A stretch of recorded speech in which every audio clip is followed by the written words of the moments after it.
Guys, अगर आपको मुझसे कोई भी क्वेश्चन पूछना हो या कोई भी क्वेरी हो तो आप मुझे इंस्टाग्राम पे मैसेज करके पूछ सकते हैं। ये है मेरी आईडी कॉमर्स लेक्चर्स। ठीक है, कॉमर्स लेक्चर्स है हमने। हाँ, आज करेंगे हम मार्केटिंग मैनेजमेंट एंड टॉपिक है हमारा फीचर्स ऑफ मार्केटिंग कंसेप्ट।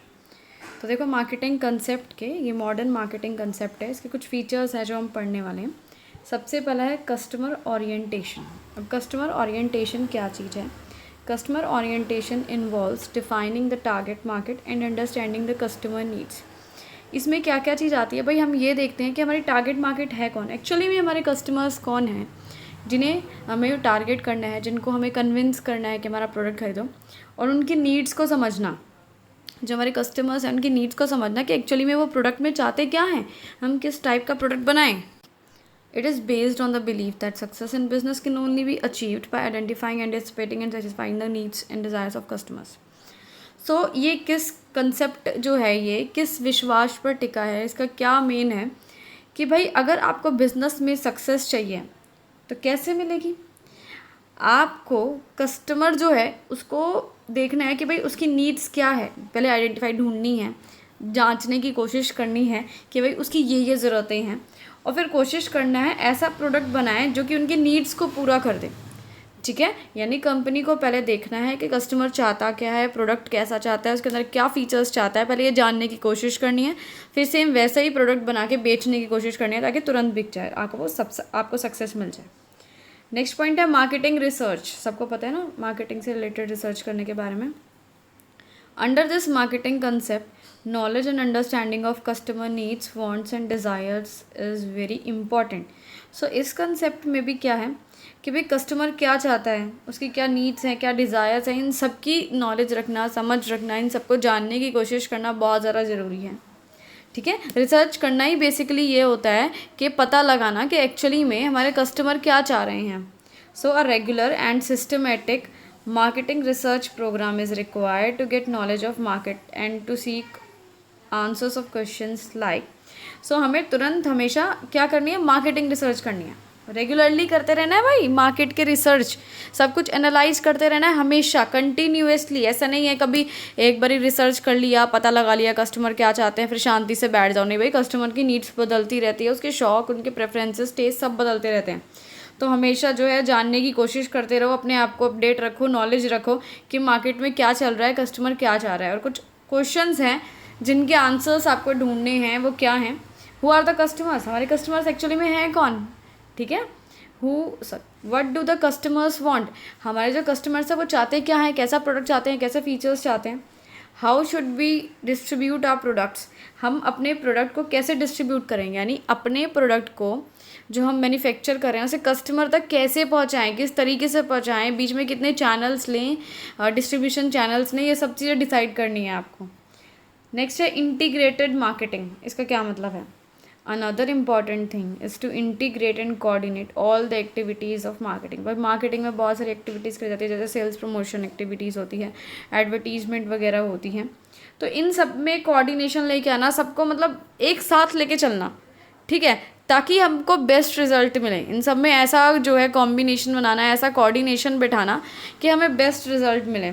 अब चाहे वो एक्टिविटी एडवर्टाइजिंग से रिलेटेड हो या सेल्स फोर्स, यानी जो हमारे सेल्स पर्सनल होते हैं, सेल्समैन होते हैं, उनसे रिलेटेड हो, should be systematically integrated and coordinated. तो प्रॉपर जो है इनमें इंटीग्रेशन, कोऑर्डिनेशन होना चाहिए। ऐसे नहीं है एक एक्टिविटी कर रही हैं, एक एक्टिविटी इग्नोर कर रहे हैं, नहीं ऐसे नहीं भाई, सबको साथ लेके चलना है, सब पे ध्यान देना है, सब पे फोकस करना है। Marketing mix should be integrated in such a way that the objectives of marketing can be achieved. और मार्केटिंग मिक्स भी ऐसा बनाना है कि हमारे सारे ऑब्जेक्टिव्स अचीव हो जाए। मार्केटिंग मिक्स में किस सारी चीज़ें आती है, जैसे प्रोडक्ट, प्राइस, प्लेस, प्रमोशन, मतलब बहुत सारी चीज़ें आती हैं कि प्रोडक्ट का प्राइस क्या होगा, कम होगा, ज़्यादा होगा, प्रोडक्ट में क्या फ़ीचर्स होंगे, कैसी क्वालिटी का होना चाहिए, कैसे हमें प्रोडक्ट को जो है प्रमोट करना है, सारी चीज़ें जो मार्केटिंग मिक्स में आती है। भाई इन सबको लेके चलना है एक साथ, सब में कोऑर्डिनेशन बनाना है। ठीक है, ये नहीं है प्रोडक्ट के बारे में सोच रहे हैं तो प्राइस के बारे में नहीं सोच रहे हैं, प्राइस के बारे में सोच रहे हैं तो प्लेस के बारे में नहीं सोच रहे हैं, नहीं ऐसा नहीं है भाई, सारी चीज़ें देखनी है अपने को। Similarly, there should be proper coordination among production, finance, personnel and sales department to achieve the objectives of business firms. और साथ साथ में किस चीज़ में कोऑर्डिनेशन बिठाना है, जैसे अपने प्रोडक्शन डिपार्टमेंट है, फाइनेंस डिपार्टमेंट है, सेल्स डिपार्टमेंट है, भाई इन सब चीज़ों के बीच में कोऑर्डिनेशन होना चाहिए।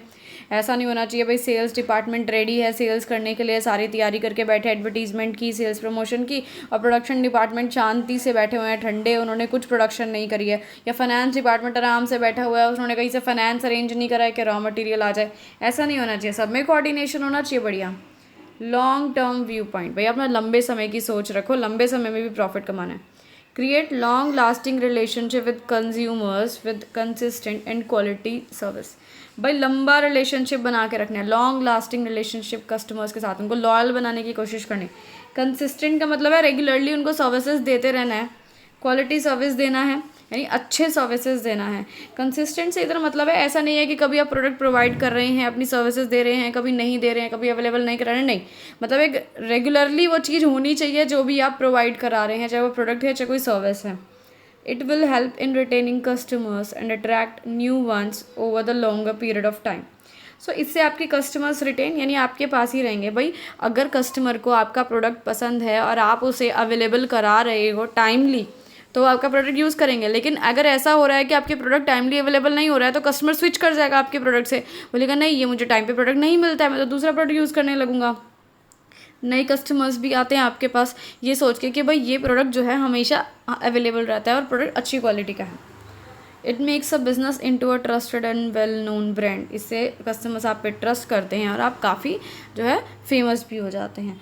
नेक्स्ट है प्रॉफिटेबल सेल्स वॉल्यूम, लास्ट है ये, यानी सेल्स करो बहुत अच्छी बात है, बेचो सामान, लेकिन प्रॉफिट कमाना भी ज़रूरी है। Marketing is considered successful only when it is capable of maximising profitable sales through customer satisfaction over the long run. So आपको क्या करना है भाई, सेल्स बढ़ानी है बहुत अच्छी बात है, प्रॉफिट बढ़ाना है, मैक्सिमाइज़ करना है बहुत अच्छी बात है, लेकिन कैसे? कस्टमर सेटिस्फेक्शन इंपॉर्टेंट है भाई, कस्टमर सेटिस्फाई होना चाहिए, यानी कि सामान एक बारी बेच दिया बात ख़त्म। अब कस्टमर जो है अगर उसको प्रोडक्ट अच्छा नहीं लगता है, आपकी सर्विसेज अच्छी नहीं लगती, तो दोबारा नहीं आएगा। आप चाहते हो लॉन्ग रन में कि आपका कस्टमर बना रहे, हमेशा आपके प्रोडक्ट के साथ लॉयल रहे, आपका ब्रांड के साथ लॉयल रहे, तो उनको सेटिस्फाई करना बहुत ज़रूरी है, ताकि आप फ्यूचर में भी आपकी सेल्स होते रहे, फ्यूचर में भी आपको प्रॉफिट आता रहे। इसका वीडियो ख़त्म।